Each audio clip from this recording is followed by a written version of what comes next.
So sort of continuing on from our last lesson where we were leaving pieces sort of like this. I'm just going to show you how to clean them up, because sometimes they come apart, the mixed metal components separate from each other, and just showing you how to solder them together and join them together. Or we've got this really cool drippy sort of looking copper casting over the top of the silver, and how to clean up that copper and really make it look as liquidy as possible, and make the silver textured to really separate it from that copper and make it as melted bubblegummy as possible. So when I'm cleaning up castings, I normally wait until I have a whole heap of them to clean them up. So it's like a production line. So you're saw piercing off the sprues of all your castings, and then you're filing the sprue down flush on all your castings. So you're doing all of these stages at exactly at the same time. It will save you time, even though you're doing it like the same thing 5 times over. It will actually save you time, and just make sure it's all nice and consistent as well. So normally if I have a big sprue on top like this, I will just use my bolt cutters to chop that off. But you can also saw pierce that off if you need to. So I have beeswax, my saw, and I have probably a size 02, I think it's called, an 02. So fairly coarse, but not the coarsest you can get. My birds are flying around the house. Hey, I didn't mean them to be in here. Sorry. So I'm just going to cut that sprue off, that copper sprue. Yeah, sorry. I thought I locked them all away, but I must have left the door open. So chirping away in here. I hope they're not too noisy. Sneaky. Your sawing will probably set them off. Could do. Just noise. Yeah, they love it. All right, so I'm almost through that copper sprue now. There we go. And while I'm at it, I'm going to flip it around and cut off the silver bit. It is, ooh, where's my phone? There we go. It is fairly flush where I cut that off, but it'll be faster for me to cut it off with my saw than it will be with my file. So even if you're not super comfortable with your saw piercing, the only way to get better at it is by doing it.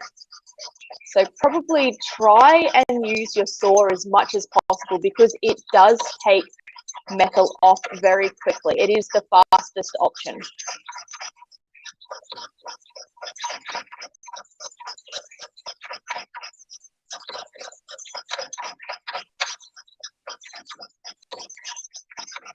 I know it doesn't seem like it's very fast when you're watching me do it. It's kind of like watching water boil, isn't it? All right, so I've chopped through it that way, but now I'm going to turn it this way and go through it. Oh, funny trying to get that, isn't it? All right, so yeah, I've got some extra. Oh my gosh, we got it. Ooh, there we go. So instead of filing these parts off, which you can do, but again, it is faster if you just saw pierce them off, and that's what I'm going to do. So I'm going to pop it over here. I'm going to come down and cut that off.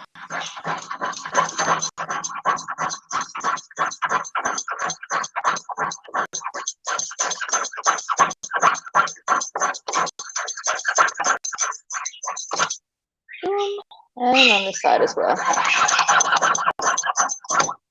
Now I would go and cut all of the sprues from all of my pieces immediately. So I'd put that aside, I've cut off the sprue, then I'd move on to my other pieces and cut the sprues off of them as well. But, that's kind of boring for you guys to sit there and watch me do that, so I won't. But what I will do is I'll file down. Oh, I wish I didn't start this one. I'm not in love with it. And that's okay. You don't have to love everything you make. Oh, terrible. You know what? I might clean up one I prefer the look of. Sorry. because you know, I want it to look good when I show you guys. And I want it to look really impressive, but if I can see that it's not, you know, I don't love it, kind of means that maybe you guys won't love it either. And I want you to see the piece as it's finished and go, wow, that's beautiful. And not just like, oh, it's all right. Why would you bother mixed metal casting, you know? I want you to be excited and go, wow, I want a mixed metal cast. So I'm just chopping screws off this other one, a ring that I think is quite attractive and should have a bit more of a wow factor than that first one. It just had some really impressive screws, that other one. This is why I picked it up to cut the screws off. I didn't think the whole process through. Alrighty, so instead of cutting the screws off everything, just, you know, just two of them. And now I've got my course file. So my course file, I think it's like 00, something like that. 00. It's a bit old and worn out, so it's not working as fast and as well as it used to. I do have a new one. Have I set it up? No. So we're going to be using this old worn out file, but it'll do the job. And it's got the flat side and the half round side. You buy these from AJS, but they don't come with the handles. You have to buy the file and the handle separately. That way you get to choose which handle you want to put on your file. And I always love going for the big, chunky wooden handles. Feels really good in my hands. All right, let's just file that sprue down flush. So I'm just coming in with some really long strokes, and I'm following, oh, it's wobbling, sorry. And I'm following the profile of the ring.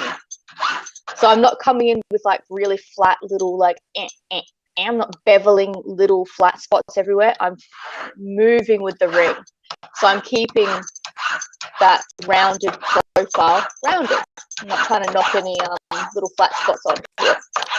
All right, so I'm blending that in. And because it's a rounded profile, not only is it long sweeping file marks, but it's also rolling. I'm still rolling over that profile.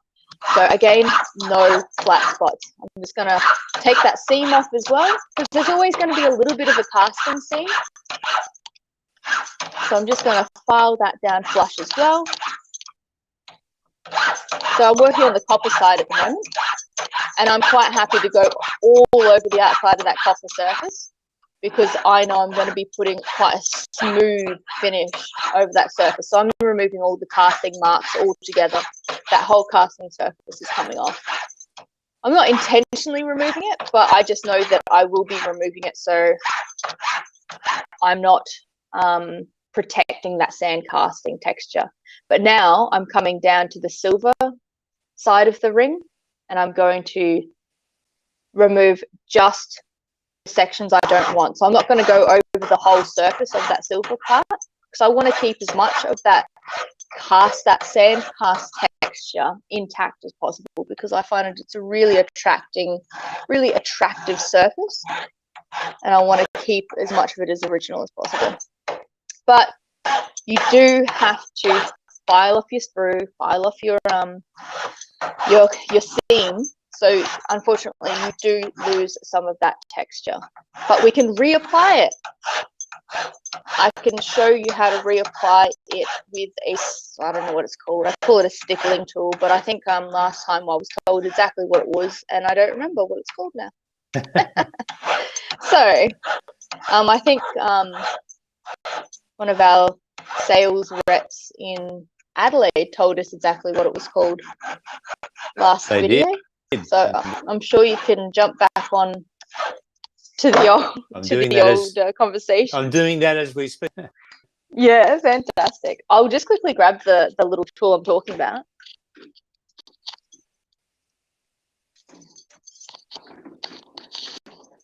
So it's one of whoop, there we go.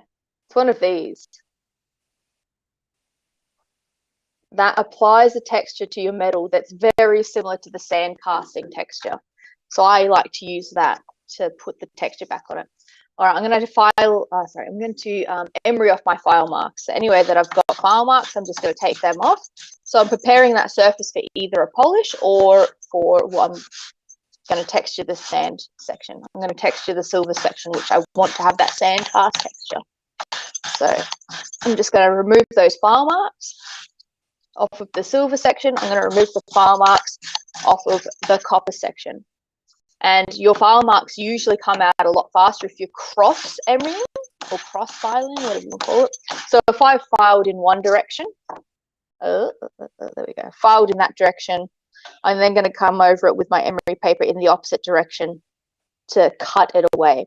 If I came in with that emery paper on the same direction as my file marks, it doesn't remove it as fast. You're actually following the same grooves, and you can not supposed to deepen them, but you kind of are deepening them before you're removing them. So it just takes a little bit longer for those file marks to be emeryed out if you go over them in the same direction that your file mark applied them.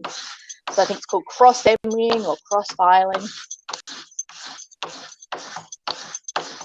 All right, let's take that off. So with the copper section, like I keep mentioning, sorry. That's called a dull matting brush. It's a pretty dull matting brush. Yeah, cool. There we go. And you get two types of them. You get the really expensive one, and then you get the really cheap one. I personally go for the really cheap one. I think it's like $12.50 or something, where the expensive one's like, I don't know, I think it's like $85.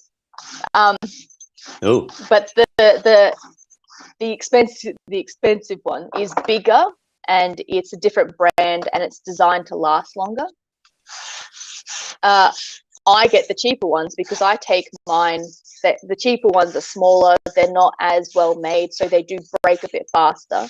But I usually take my little tools with me to my classes, and sometimes students will be using them. And it doesn't matter how well made it is, if the student doesn't know what they're doing when they're using it, no matter how clear my instructions are, they will break. So I get the cheap ones because they're probably going to get broken, and I'd rather break something that's only worth $12.50 than $85. Makes sense. That's my reasoning. All right, so I've emeryed, so I've emeryed the outside of this ring. I've paid particular attention to the copper section because, like I keep mentioning, I want to make it as silky, smooth, perfect polish as possible to get that bubblegum, melted bubblegum look that I love. So I haven't cleaned up the inside of the ring yet. So if I bring this over here, camera's in a weird spot. All right, so the outside is emeryed, but the inside is still rough. Need to clean that up. Yep. So two ways you can go about doing that. Two ways. You can use your coarse file, and you can use the rounded part of your coarse file, which is usually my go-to because I'm very comfortable doing it. I quite like filing lots of metal, actually. So I'd get in there and I would use the rounded side of the file, and as I push in, I would twist my wrist, again making sure you're not putting flat spots on the inside of your ring. You want to keep that file moving with the contours of the ring. But sometimes if you're doing something like a bangle, or if you're just doing production style cleanups and you don't want to spend all your time filing, no matter how enjoyable, there is also this I don't know what you call it, that barrel burr, tungsten carbide barrel burr or something like that. I don't know. I apologize, I don't have all the names, but I did buy this from AJS. And it's essentially a file that you can put in your handpiece, and it just tears metal off. I don't use lubrication with it because I think it gums it up. It really gets inside of all those grooves and gums it up and stops it from being able to work properly. I don't know if I'm meant to be using lubrication, but I don't. You guys do whatever's comfortable for you. So let's put that in there, and it just tears the metal off. Make sure you have safety glasses on though, because it's tearing it off so quickly and so ferociously. It's just spitting metal everywhere. So make sure you have your safety glasses on to protect your eyes from all of these shards of metal that's flying off. So see how I'm using it like a potato peeler? I've got one thumb resting on the other thumb, which is giving me control and stability, and then I'm just moving the little piece inside like a potato peeler, like I'm just taking off the skin of a potato. And I'm keeping it moving. If I was to hold it still, it would really dig into the inside of my ring. So I'm keeping it moving so that I'm only removing, the same sort of profile that's in there already. Just removing surface stuff. And I'm running it around until it's nice and smooth. Does that generate much heat? Yep, my fingers are quite warm. I can feel the heat in my fingers, but I have quite tough hands. Cool. All right, so the inside has successfully been smoothed down.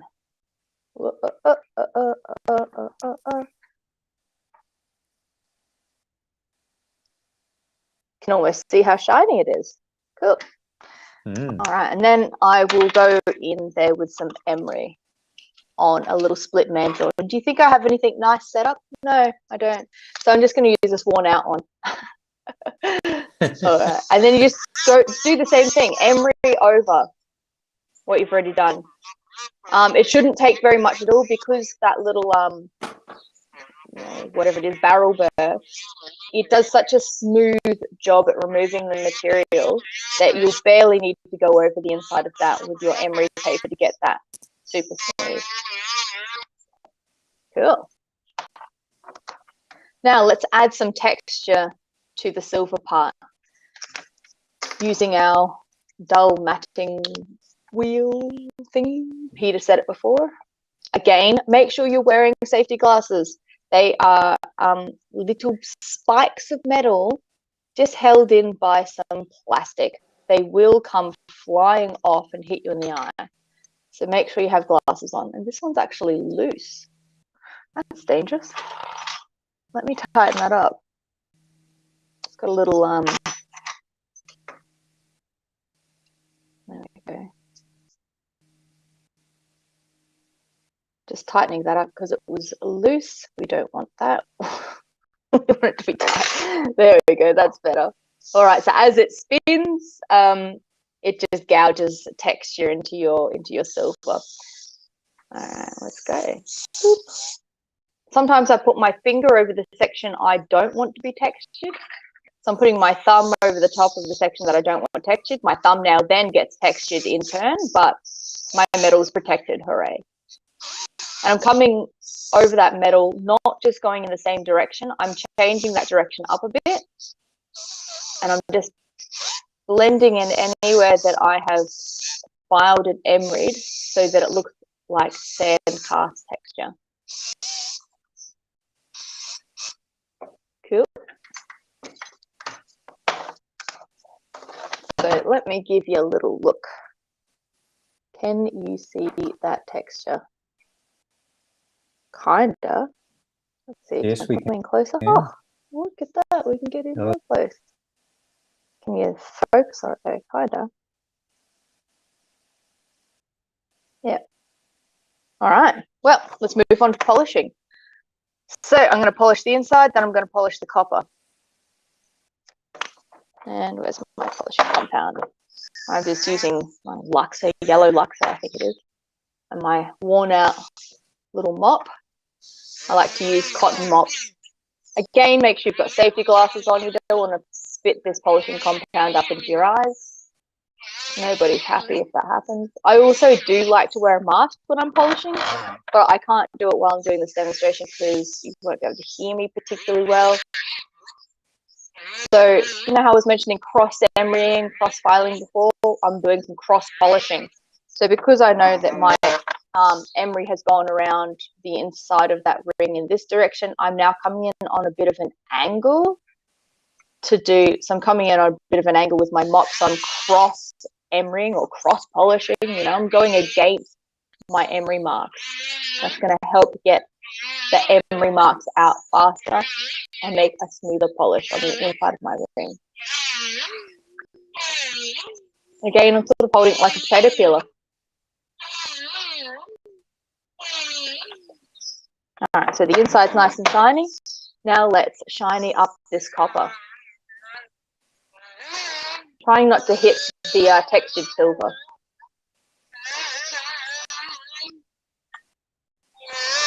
And again, keeping in mind where my emery marks are so that I'm cross polishing it. I'm going against those emery marks. I'm going to polish faster and it's going to give me a better, smoother polish.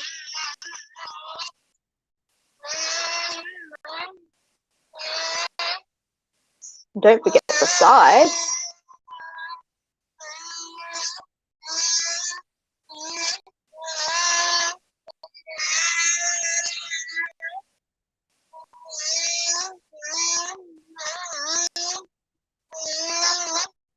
So you can do this on your polishing mop, like your motor, but that would involve me getting up and leaving the camera. So I'm just doing this all on the bench, where normally I'd be on my my polishing motor doing any polishing. That's not true. Not any polishing. I'm on the bench when I'm polishing the inside of my ring, but I'm on the motor if I'm polishing anything external on my CC.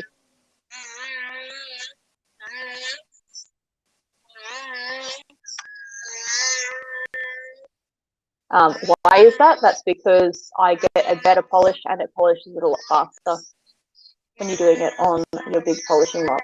All right, so I've gone over that with my sort of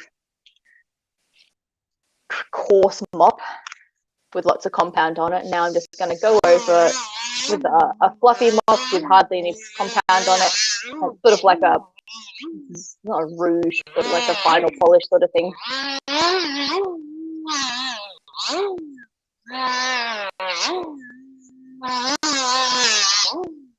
I will actually have to get up and pop this in the Sonic. Won't I?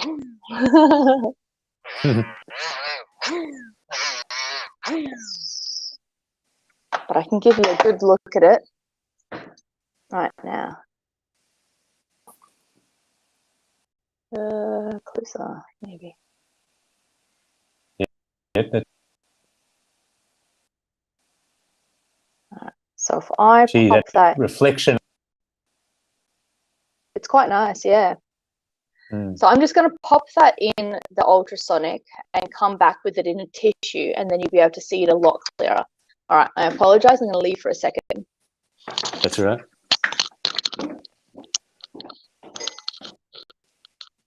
On board today, and if you've got any comments for Kirra-lea or questions, please.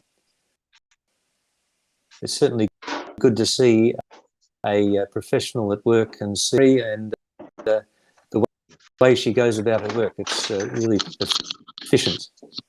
Alrighty. I was just saying what a pleasure it is to see an expert at work. Thank you. Yeah.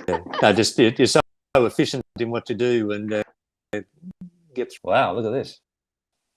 All right, try to get that so you can see it. Oh, it's hard. It's reversing or flipping the image. So I'm doing everything backwards. It's a bit bizarre. All right, let's see.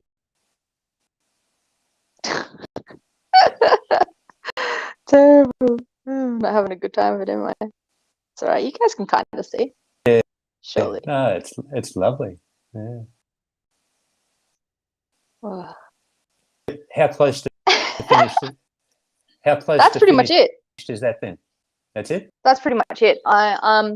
It does need to go in the pickle for a little bit because the silver's a bit oxidized. So I'm just gonna pop that in the pickle, and that'll just lift off any of discoloration. But I'd stamp that, and that's done. Well done. And what's the retail price on that one? Well, I haven't priced any of the copper stuff up because I don't think people want copper, but who knows? I've no idea. I don't know. Maybe I'll sell it for like $200. Is that a lot? I don't know. Is that not enough? I don't know. So let's do another one. Let's do one where your copper component is not adhered to your silver component. They separated. So this is a little moon get one. them to re-adhere? So I'm just going to solder them together. That's the great thing about working with mixed metals. If it doesn't stay put, or if you're worried about the join, you can just run some solder through it. And then it becomes, yeah, perfectly joined. You don't have to worry about falling apart. So for example, like this one here, it kind of looks like maybe it will pull apart. If I really gave it a good wrangle, maybe it would pull apart. So what I would do for this one is I would feed solder in here and here and let it run through this join. And then I would know it would never come apart. So if you're not sure, just give it a solder. Also, something like this one. Where are we? There. Don't know if you guys can see. But you see how the copper didn't fully flow down into my little cracks and crevices? Yeah. I could just run a bunch of solder into this section here and fill that. Or I could file the crap out of this side until those deepest recesses were flush with the rest of the metal. That takes a lot of time though. That's a lot of filing. So my options usually to fill that section as much as I can with the solder first and then go back in. If it's a particularly deep crevice, you'd ball up a bit of silver or whatever the metal is. You'd ball up a bit of your metal and then you'd solder that in. But being as shallow as that is, I'd probably just run some solder into it. Alrighty, so over here we're doing my little crescent moon, and I'm just going to cut myself a little bit of solder.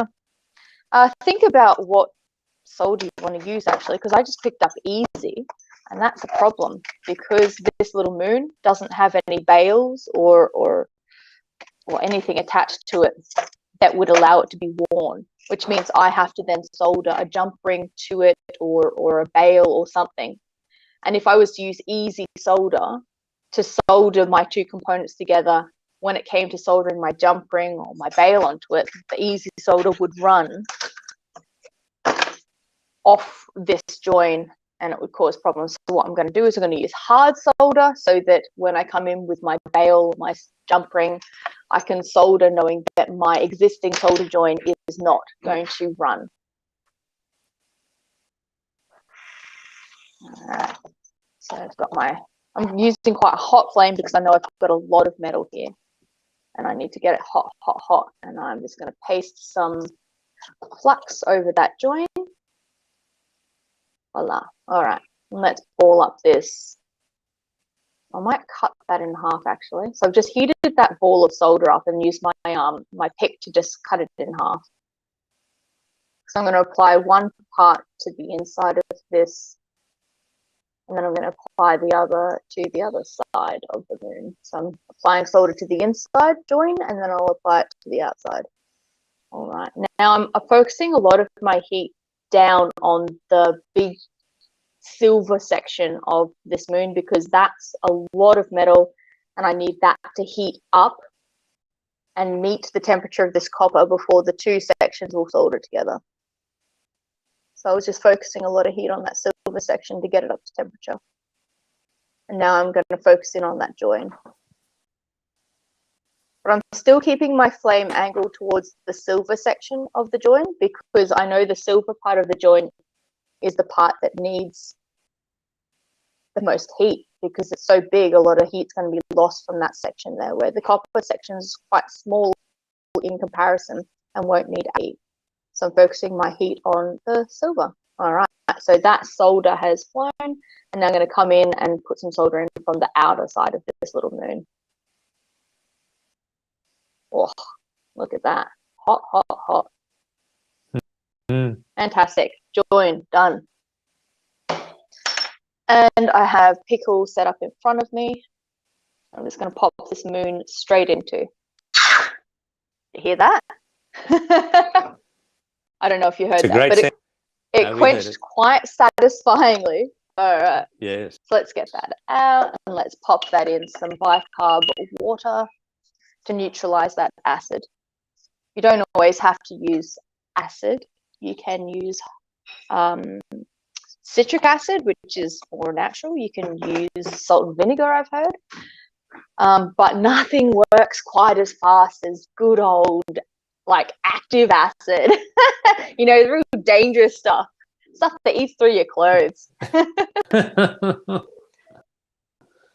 All right. Well, now that is, and beyond. Yeah. So that is now properly joined. And I know that it's really nice and strong, and I can sell that to somebody and know that it'll never come apart. And I could go ahead and clean that up, add texture if I want to, polish it, add a bail, add a jump ring, and then a bail, whatever I wanted to do with that one. I won't clean that up right now, though, because I'm going to go on to something else that I want to clean up, which is this bangle. It's a mixed metal bangle. Now, if you are casting in silver things, or in any metal really, and it doesn't fully form, it doesn't fully cast, that is actually just an opportunity for you to try mixed metal casting. So this bangle, the silver section didn't form properly. It barely formed, for one reason or the other, I can't remember. So I remade the mold with the exact same master that I was using, and then I poured copper into that sand cast piece instead. So now I have half silver, half copper, and I have a bangle, which is really cool. And you know, the join wasn't super great. They didn't adhere properly, so I did have to solder these two sections together, which I've already done. But I don't know if you guys can see. Let's bring it up to this camera. It doesn't quite join nicely. It needs to be blended in some more. And over here, I actually have, a stone that I was hoping would look quite nice being cast in place and whatnot. But now it's just sticking up so proud. Oh, gosh, this camera. The stone is sticking up so proud that it would actually just be quite uncomfortable to wear, and it looks really gross. So I'm actually going to remove that stone and file that section down. So cleaning up a big bangle like this, it does take a bit of work. Does take a nice sharp file, some elbow grease, but also I just took that stone out, by the way. I just used my side cutters to gently prise it out. It's just silver, it's soft. But also that barrel burr is going to be your friend, because it's going to do a lot of work for you. So I'm not going to worry about cutting off the sprues right now. You guys know how to do that. I'm just going to focus on the joins and cleaning up those join sections. So I could come in with my file, absolutely, and I could start filing that silver section down, the silver section that's sitting up proud and high where my two metals meet. Kind of gross. And look, I'll get there with the file. I will. And sometimes it's quite nice just to zone out and file away and file away. Or you could whack your safety glasses on and you get your barrel burr out, or whatever it's called, and you can just really go to town, and it will take that metal off a lot faster than you can file it. Well, sometimes, depends how chunky and coarse your file is, but I can tell you it's a hell of a lot less work just moving your fingers, you know, 5 centimeters, than it is using your whole arm to file something off. And if you know you've got a lot of work ahead of you, conserve your energy. Use your little barrel burr to get the worst of the extra metal off. Get the worst of the work done. And it really is spraying all over my face. Maybe I could angle it differently so that it wasn't all over my face. No, that's not Maybe good. That feels awkward. There we go. So just make sure you have your safety glasses on. That's all it is. And remember to keep your burr moving. If you let it stay in one spot, you're going to get this sort of like dug out section. not too much of a problem though, because you can come back in with your file and smooth that down. So I'm just really coming into the inside of the bangle as well, where those two sections join. I'm just removing a bunch of metal. And on the other side of that join, there's a lump there as well, so let's get that off.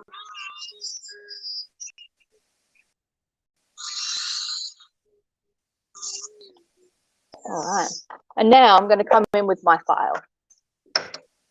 Because no matter how much control I think I have, I'm still going to have a bit of a ripply surface using the barrel burr. So just finishing it off with the file is going to have that nice, clean, smooth surface. But I hardly have to remove any material now. This is me just filing it smooth so that it's aesthetically pleasing. Although I am going to actually blend that in a little bit more, I've decided. Just a little bit more. There we go. Fantastic. Let's go over the top of that one a little bit.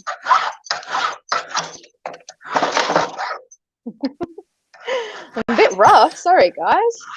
The whole bench is moving. You're having a trouble. I know. I am. Earthquake.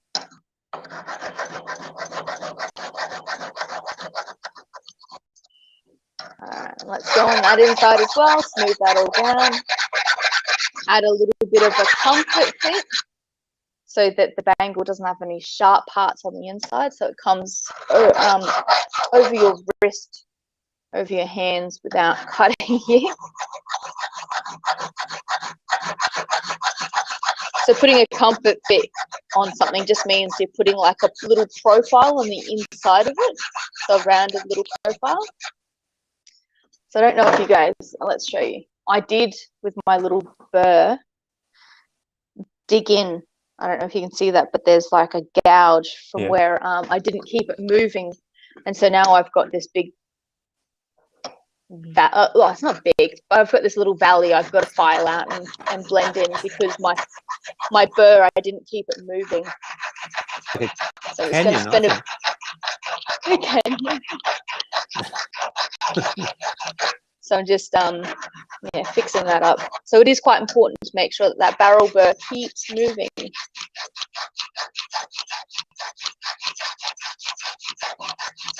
All right, that's blending it in now.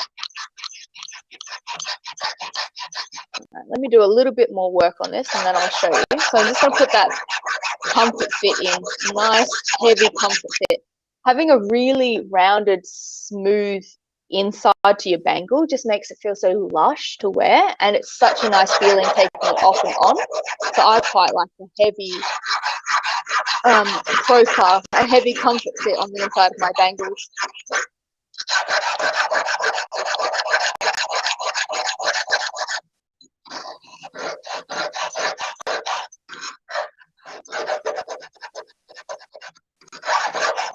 So I'm going to take that off, blend it all in, and then I'll show you guys what I've done with this join.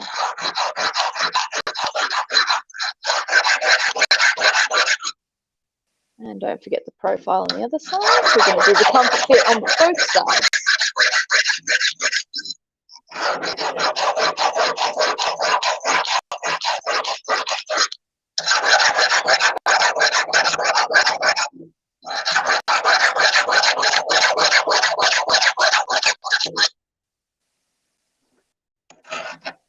I think I want to leave that. Sometimes it's nice to, instead of blending in your two mixed metal sections, sometimes it's nice to leave that little bit of a jump between them, like a little bit of a raised section or a ledge or a gap, not gap, but just to differentiate the two metals. But if you decide you don't like that look, it's really easy just to file it back so it's all flush. So I'll just show you what I mean in a moment.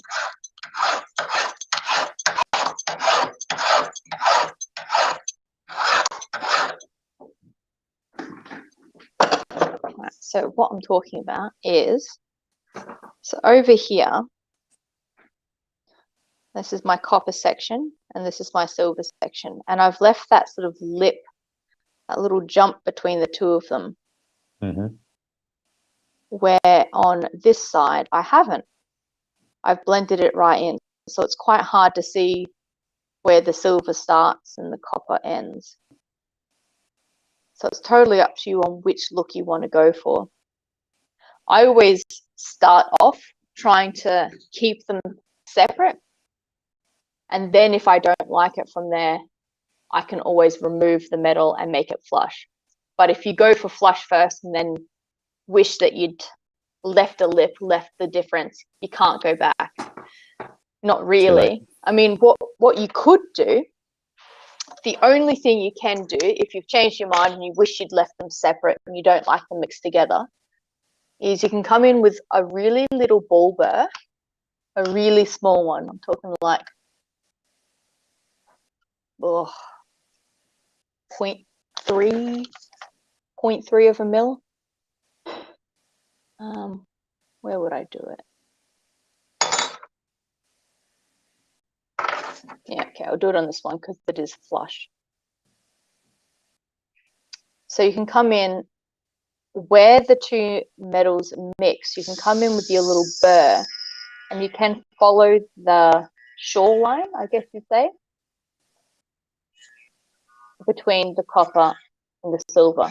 And you're just engraving around it to define where they mix.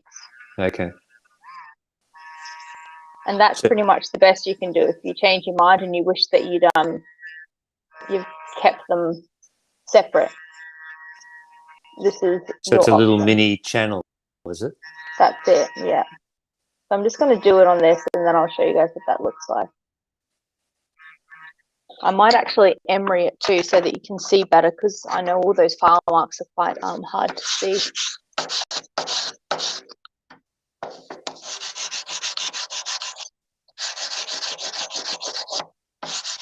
All right, so now I've just gone in with my ball burr.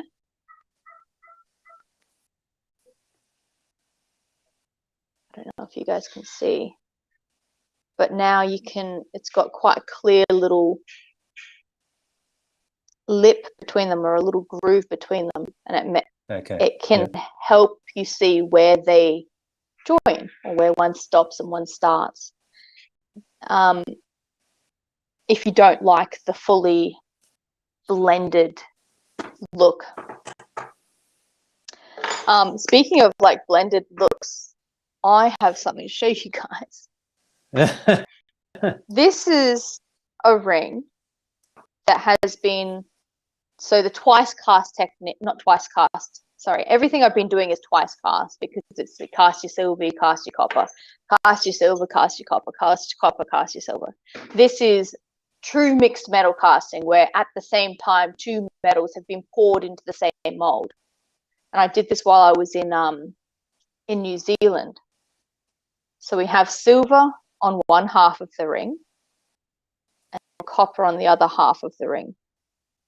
And they just blend together so beautifully. Like the transition is just so subtle.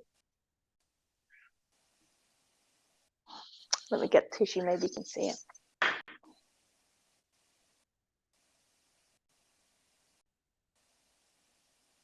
I don't know. Can you guys see that? Probably not. We're getting a fairly good look at it. Kind of a little bit.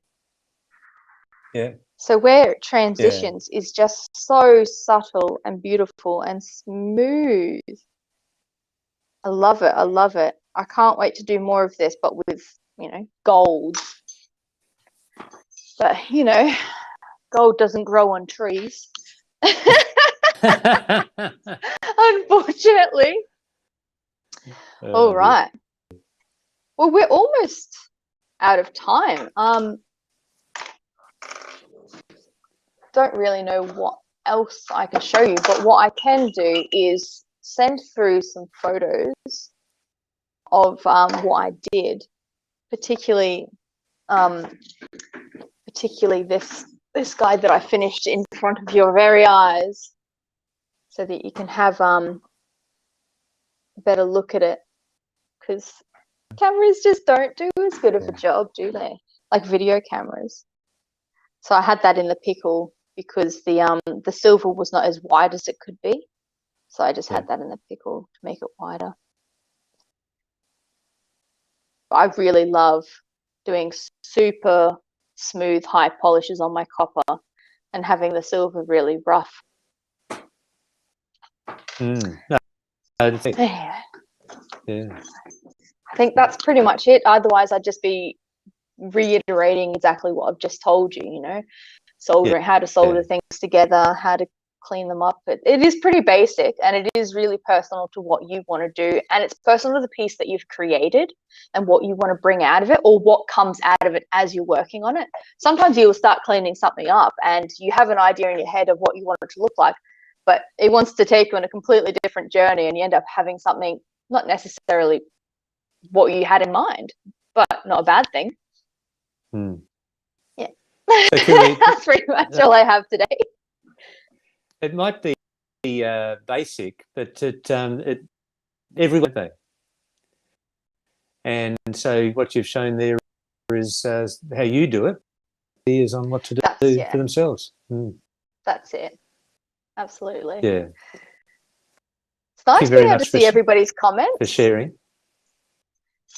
Because I can you see that? Yeah, because I don't know if Peter mentioned, but we're using a new streaming channel, and before I couldn't see any of the comments, and Peter would have to read them out to me, but I can actually see them on my monitor.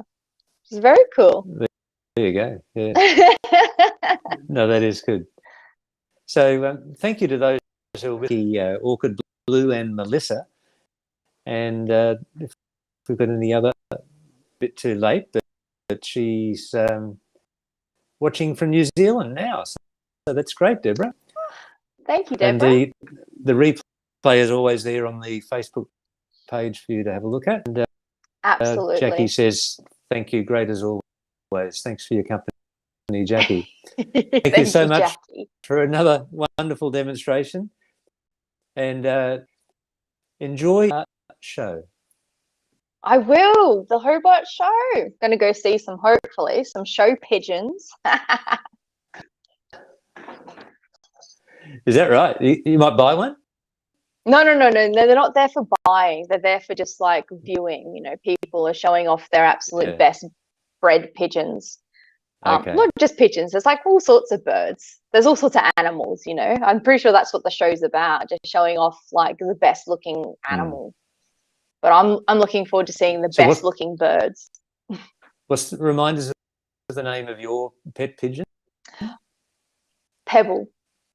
Pebble. Her name is Pebble. Yeah. Princess Pebble Pigeon. You'll be able to do a show and tell. Make sure you take a picture of Pebble with you to show the. Yeah. Yeah. Anyway, my common pigeon, so much for your company. Street pigeon. And we'll look forward to seeing you, Kirra-lea, another time, and everyone. Thank you. Thank you for watching, everyone.